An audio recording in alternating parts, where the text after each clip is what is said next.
Magandang araw mga kapolitika at welcome back dito sa ating YouTube channel. Kung kayo ay bago pa lang ay huwag kalimutang mag-like at mag-subscribe muna kayo para updated kayo dito sa ating mga latest issue.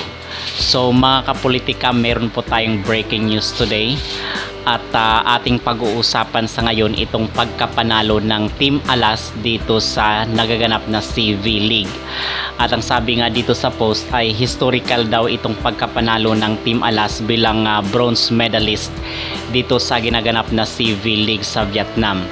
Okay, so ating pag-uusapan sa videong ito itong mga naging highlight dito sa naging laro ng ating kupunan na Team Alas kontra dito sa Team Indonesia.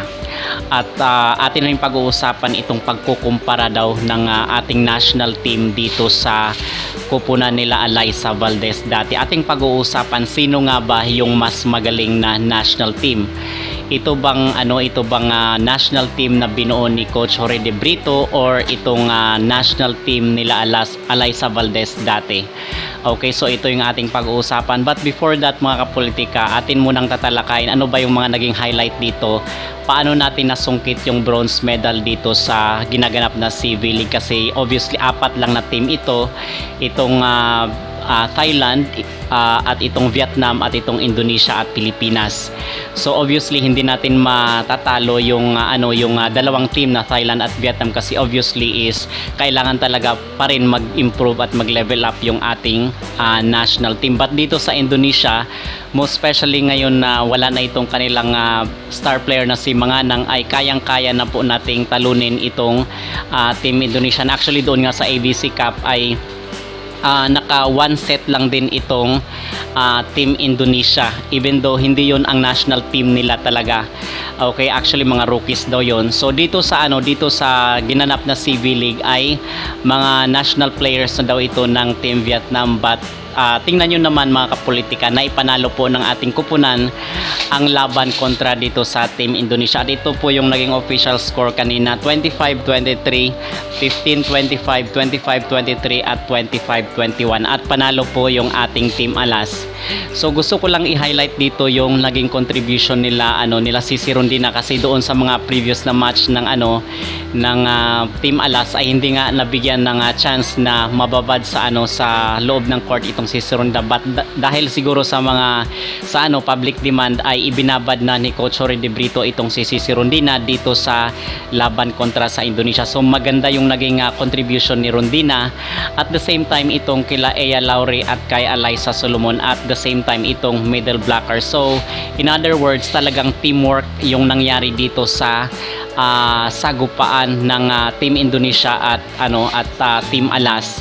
Now, bakit sinasabi na historical daw ito mga kapolitika? Kasi nung time pala nila Valdez is hindi natin matalo-talo itong Team Indonesia. Kahit wala pa itong sila, kahit wala si Manganang dati, ay hindi natin matalo itong Team Indonesia. But ngayon is historical po yung pagkapanalo ng Team Alas dito sa Team Indonesia. So kung kaya hindi maiwasan ng mga tao na ikukumpara yung dati na andun sila Alyssa Valdez at dito sa Team Alas, kasi nga inaaway ng mga supporters ni Alyssa Valdez itong si Coach Jorge De Brito na dapat nang paalisin dito sa national team ng ating bansa matapos yung sunod-sunod na pagkatalo in the previous games. But buti na lang talaga ngayon is bumawi. Okay, so parang tumahimik ata yung mga bashers mga kapolitika. Okay, so ang pangalawang pag-uusapan natin is sino ba yung mas magaling dito sa kupunan. Yun bang time nila Alyssa Valdez at itong team ngayon na Team Alas? Well mga kapolitika, i-consider natin dati na nung time nila Valdez is naka-bronze din tayo sa SEA Games. Okay, naalala ko kasi dati itong naglalaban talaga dito sa Southeast Asia is itong Thailand at Indonesia. But ngayon ang naglalaban na po is Team Thailand at Team Vietnam, kasi obviously ang Team Indonesia ay parang napag-iwanan na rin sila. Okay, so itong dito sa pagkukumpara sa team ni Alyssa Valdez dito sa Team Alas ngayon ay parang pareho lang naman para sa akin, although nag-improve ng konti yung ating national team. But we have also to consider na natalo po dati ng team ni Alyssa Valdez yung team ng Vietnam, at the same time yung team ng Kazakhstan. So hindi mo rin ma-underestimate yung naging national team dati ni Alyssa Valdez. Ngayon lang kasi is talagang puspusan yung trainings natin. Hindi lang tayo nag-training dito sa ating bansa.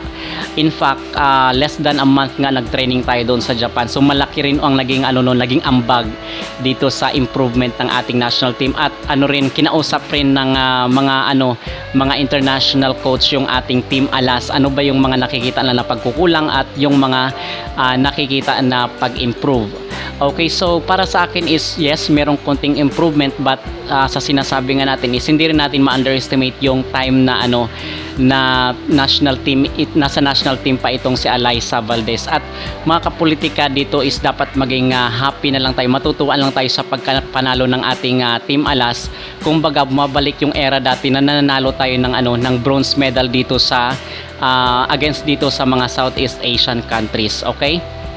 And on the other hand naman, itong iwasan na lang din natin mga kapolitika yung pambabash dito sa mga coach at sa mga players ng ating national team, kasi ang gusto naman kasi rin talaga nila is manalo, maipanalo yung laro. Wala namang gusto na matalo yung laro, di ba?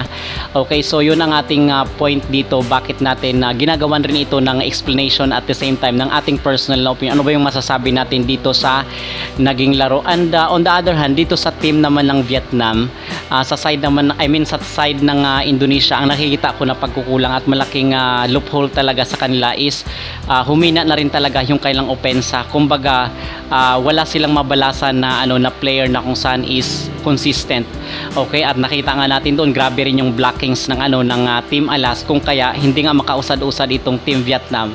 Doon sa set 3, actually kinabahan din tayo doon mga kapolitika, kasi akala ko is matatalo itong mahahabol ng Team Indonesia itong Team Alas. But buti na lang is nung ipinasok si Belen, ay maganda nga itong naging bungad ni Belen dito sa set 3, kung kaya nagtuloy-tuloy na naging 23-25 yung naging score.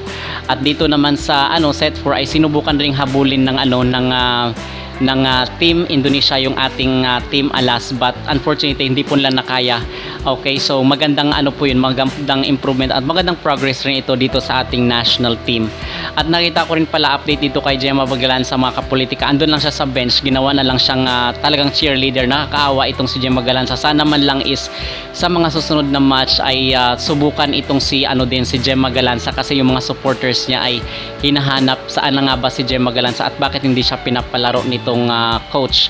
Kasi ang sinasabi nila ay parang pinipersonal na daw talaga ni Debrito itong mga players ng Creamline. But para sa akin is nakikita lang talaga din ni Debrito sino ba yung mga magagaling na mga players at yung best of the best na mga players na kailangan niyang ipapasok dito sa loob ng court. Okay?